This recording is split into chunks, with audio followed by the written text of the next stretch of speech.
चलो मैं वापस बोल रहा हूँ, एक मिनट। ओके, सो हम लोगों ने अभी तक स्टैटिक फ्रिक्शन पढ़ा, जिसके अंदर क्या था, एक ऑब्जेक्ट रखा हुआ था और वो अच्छी तरह से इंटरलॉक्ड हो चुका था, और अगर इसको मूव करना होता है तो हमें कुछ मिनिमम फोर्स लगाना पड़ेगा। दैट मिनिमम वैल्यू या फिर द मिनिमम फोर्स लगाने पे अगर वो मूव होना स्टार्ट करे, ओके, तो होता क्या था, तब इंटरलॉकिंग ब्रेक होती थी। ओके, सो अगर मैंने कुछ भी फोर्स नहीं लगाया तो फ्रिक्शन फोर्स अभी कितना लग रहा है? अगर कुछ भी फोर्स नहीं लगाया तो फ्रिक्शन फोर्स 0 न्यूटन। मैंने जब इस पे 1 न्यूटन फोर्स लगाया तब क्या होगा? फ्रिक्शन फोर्स 1 न्यूटन फ्रिक्शन भी 1 न्यूटन हो जाएगा। मैं 2 न्यूटन लगाऊंगा तो फ्रिक्शन भी 2 होगा, मैं 3 लगाऊंगा फ्रिक्शन भी 3 होगा। मतलब जैसे जैसे अप्लाइड फोर्स बढ़ता जाएगा वैसे वैसे फ्रिक्शन फोर्स बढ़ता जाएगा। एक मैक्सिमम वैल्यू तक फ्रिक्शन फोर्स बढ़ेगा, उस मैक्सिमम वैल्यू को हम क्या कहते हैं? लिमिटिंग फ्रिक्शन और स्टार्टिंग फ्रिक्शन। उतना बेसिकली फ्रिक्शन फोर्स पे क्या होगा? इंटरलॉकिंग ब्रेक होना स्टार्ट हो जाएगी। अगर इंटरलॉकिंग ब्रेक हो गई तो ये क्या होगा?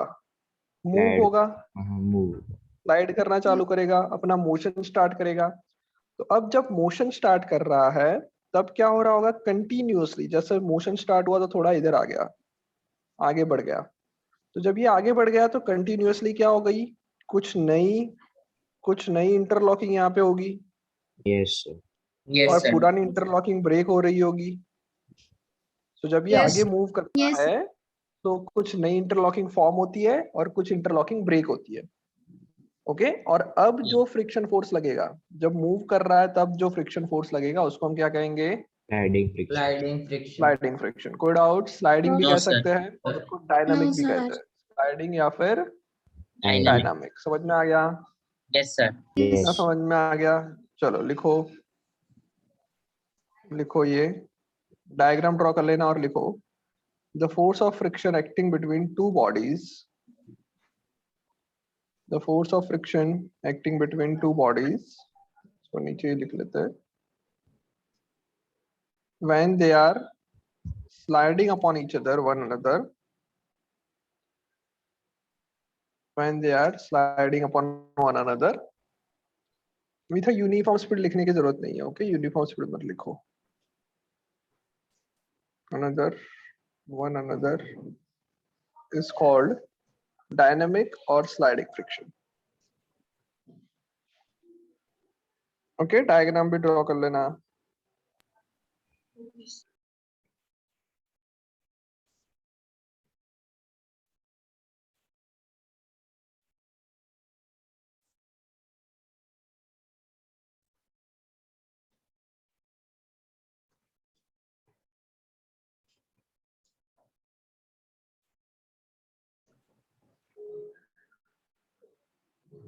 लिख लिया इतना? No sir. ओके, लिख लो लिख लो लिख लो लिख लो, आराम से लिखो।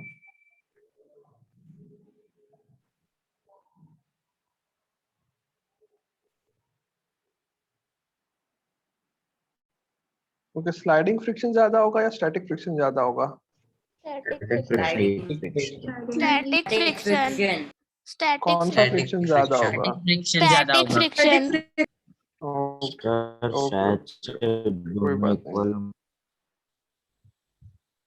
क्या? सर शायद से दोनों इक्वल होंगे। दोनों इक्वल? ओके ओके कोई बात नहीं, अभी डिस्कस करेंगे। सर लिख दिया। सर नहीं लिखा। लिख लिया सबने? नो सर नहीं लिखा। ओके, लिख लो लिख लो लिख लो। लिख लिया, ड्रॉ कर रही हूँ। ओके,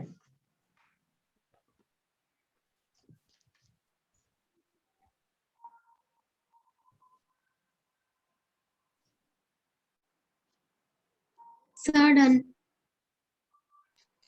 ओके, सर हो गया सबका? No yes sir. Sir. Yes sir हो गया। ओके, लिख लो लिख लो लिख लो, चलो लिख लो।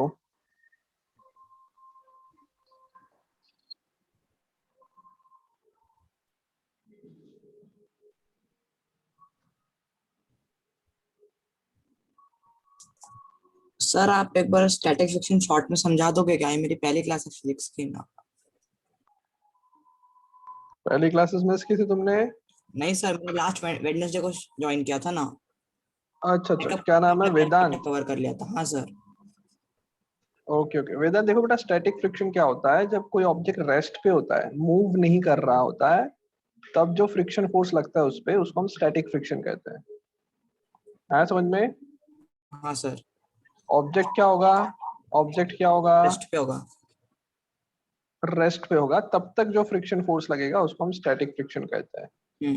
ओके, मैं तुम्हें बेटा यूट्यूब की लिंक सेंड कर रहा हूँ, हाँ ओके सर। वो देख लो तो पूरा उसको समझ, उसमें पूरा समझ में आ जाएगा। ठीक है सर। राइट, एक minute,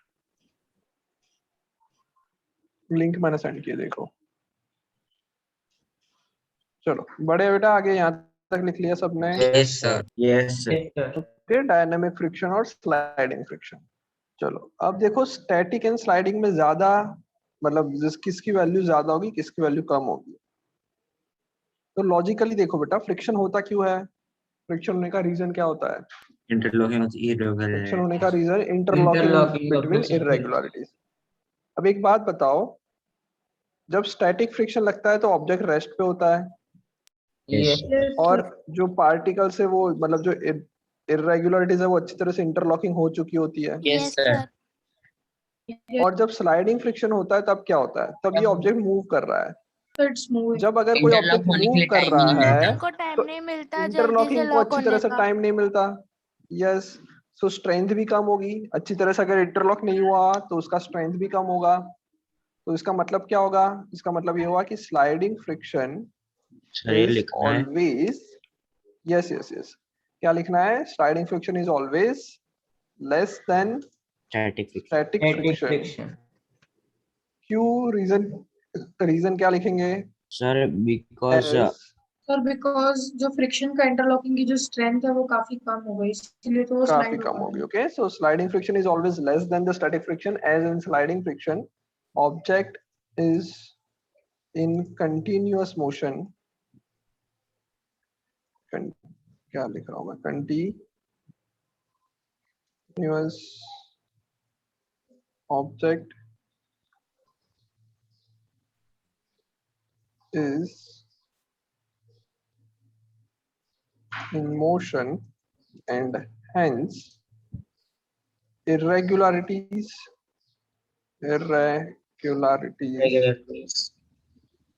doesn't gets enough time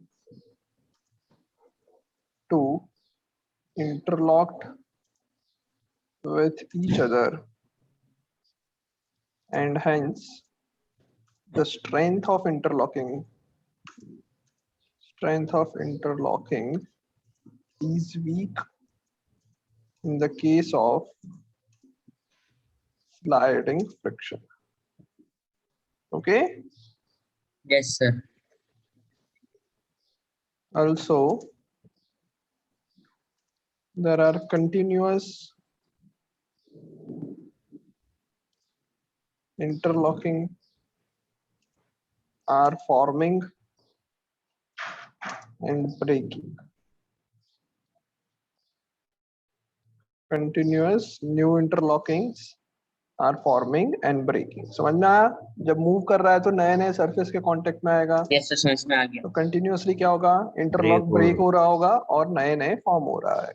okay, इसीलिए बेटा साइकिल जब तुम चलाते हो, जब साइकिल को चलाते हैं तो पहला जो स्टेप लेते हैं, पहली बार जब हम लोग फोर्स लगाते हैं तो ज्यादा जोर से पैडल लगाना पड़ता है। Yes, हाँ, स्टार्टिंग में और हमसे एक स्लो बार वो जाता है, मूव फिर होना बाद में चालू हो fast जाए, होता है। यस, उसके बाद वो फिर कोई प्रॉब्लम नहीं आता। क्यों ऐसा? बिकॉज स्टार्टिंग का जो फर्स्ट पैडल लगाते हैं तब हम लोग स्टैटिक फ्रिक्शन को ओवरकम करते हैं, और जब जब एक बार मूव करने लगेंगे तो स्लाइडिंग फ्रिक्शन को ओवरकम करना है। तो Yes. स्लाइडिंग फ्रिक्शन क्या होगा, हमेशा कम होता है। कम होगा। ओके, सो दैट्स व्हाई हम लोगों को पहले जोर से फोर्स लगाना पड़ेगा। सो लिखो sliding force, sliding friction is less than static friction. Rolling friction सबसे कम ओके, इतना लिख लो। रोलिंग फ्रिक्शन नेक्स्ट करेंगे, वो सबसे कम होगा। कितना लिख लिया, लिख लो जल्दी से।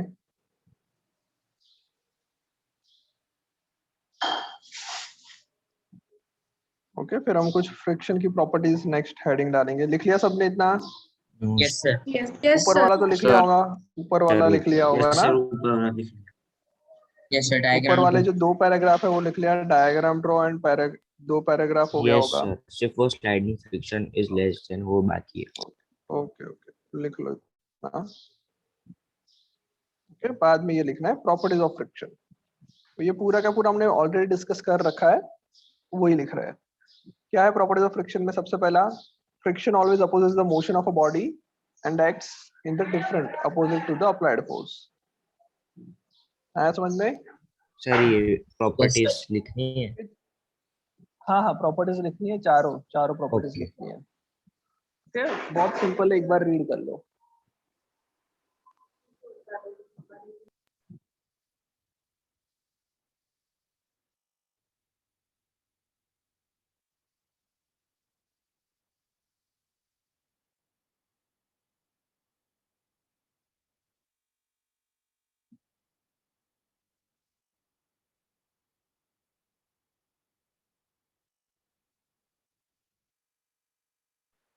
ओके बेटा, ये प्रॉपर्टी लिख लो।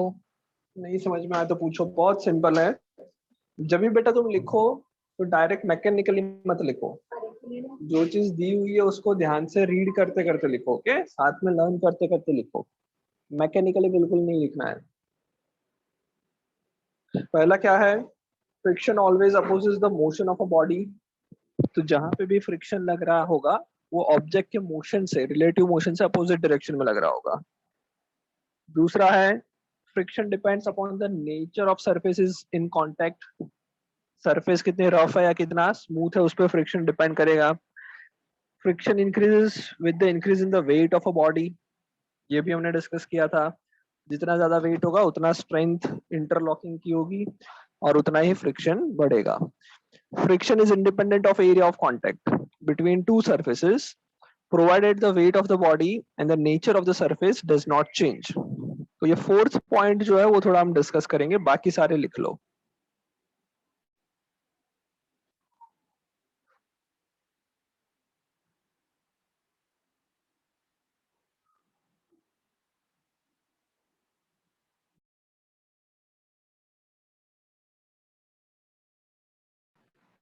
रोलिंग फ्रिक्शन इसीलिए कम होता है, वो जो व्हील होता है वो एरिया ऑफ कांटेक्ट कम कर देता है।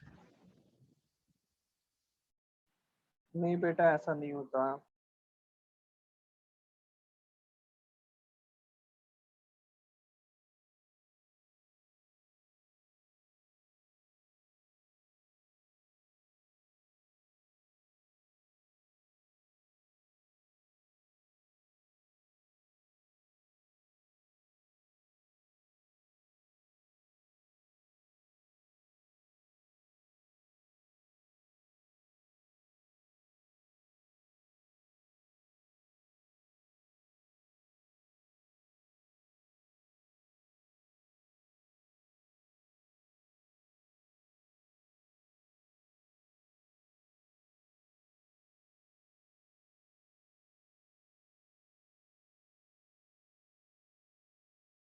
सर लिख लिया।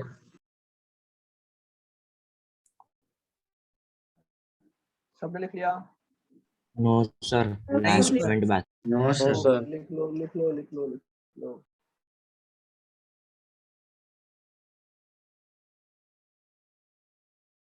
Sir done. Okay very good.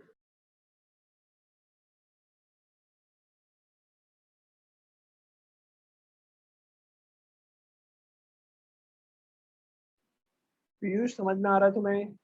Piyush Shukla समझ में आ रहा है? पीयूष,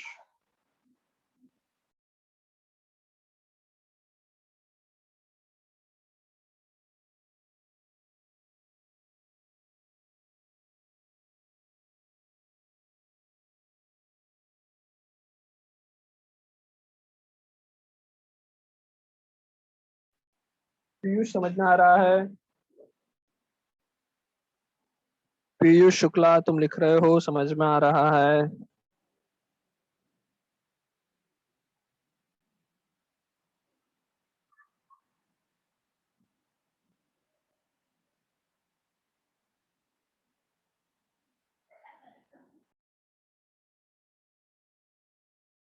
सर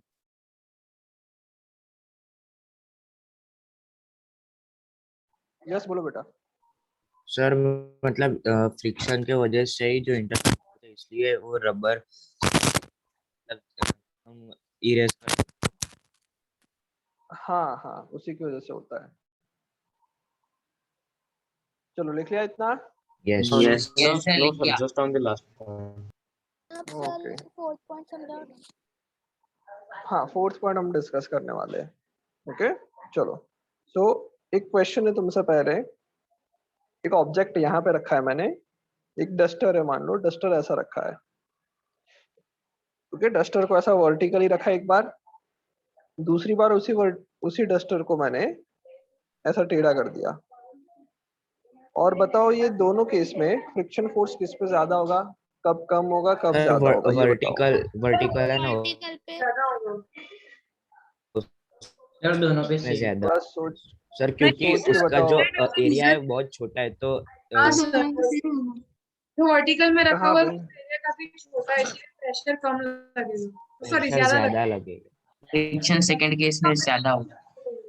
नहीं देखो फर्स्ट देखो केस देखो देखो में। सुन लो बेटा, डिस्कस मत करो। देखो मैंने क्या बोला, अगर तुमने अच्छी तरह से लिखा होता ना तो आंसर दे पाते। क्वेश्चन में क्या दिया है, friction is independent of area of contact, दे रखा है ये क्वेश्चन, मतलब ये थियरी जो लिखा है उसी में दिया हुआ है। यस तो सर। अगर तुमने अच्छी तरह से लिखा होता, अच्छी तरह से समझ के लिखा होता तो क्या होता, आंसर सेम आता। अब सेम क्यों आ रहा है वो देखते हैं। तो ऑब्वियस सी बात है तुम लोगों के दिमाग में ये क्वेश्चन आएगा कि जब हम वर्टिकल रखते हैं तो एरिया ऑफ कांटेक्ट बहुत छोटा है, मतलब जो नंबर ऑफ इंटरलॉकिंग होगी, नंबर ऑफ इंटरलॉकिंग होगा वो वो क्या कम होगा, होगा। कम होगा। कम होगा। इंटरलॉकिंग तो बहुत कम होगी। ओके यस जब यस सर। सेकंड केस लेते हैं तो इधर क्या है, नंबर ऑफ इंटरलॉकिंग क्या होगा, ज्यादा ज्यादा होगा। तो फिर फ्रिक्शन कहाँ ज्यादा होना चाहिए। Second case. केस। सर लेकिन आपने तो अभी बोला कि सेम होगा। हाँ सर। हाँ तो वेट, सेम क्यों हो रही है वो सोचो। प्रेशर तो सेम क्यों हो फर्स्ट रही है केस वो में सोचो। प्रेशर ज्यादा होगा ना। तो देखो बेटा हाँ क्या सर। होगा, सर फर्स्ट आई केस थिंक में सो दोनों का प्रेशर वेट ज्यादा होगा। सेम है इसलिए होगा। वेट तो सेम ही है पर इधर प्रेशर ज्यादा होगा, मतलब क्या होगा बेटा, ये इंटरलॉकिंग कम होगी बट इसकी जो स्ट्रेंथ होगी वो ज्यादा होगी। समझ में आ रहा है और उसमें इंटरलॉकिंग क्यों, ज्यादा बिकॉज होगी प्रेशर ज्यादा लग रहा है। Yes. तो इंटरलॉकिंग है कम और उसकी स्ट्रेंथ ज्यादा है। जबकि सेकंड केस में क्या है, सेकंड केस में नंबर ऑफ इंटरलॉकिंग ज्यादा है बट इन सबकी स्ट्रेंथ क्या होगी, वीक। वीक होगी। स्ट्रेंथ जो होगी वो वीक कम होगा। होगी। समझ में आ गया, Yes. स्ट्रेंथ कम होगी। समझ में आ गया ये। यस ओके चलो सो ये पॉइंट लिख लो। ओके सर फिगर ड्रॉ करना। हाँ फिगर ड्रॉ कर लो ताकि याद रहे। Okay yes sir. चलो इतना कर लो, फिर आगे का नेक्स्ट क्लास में करेंगे डिस्कस अब। Okay bye bye. Bye sir. So just sir एक bye minute bye. Diagram draw. Okay no problem no bye problem, हाँ हाँ वो कर लो। बाय बाय, बाकी सब लिख लिया तो लेफ्ट हो सकते हो।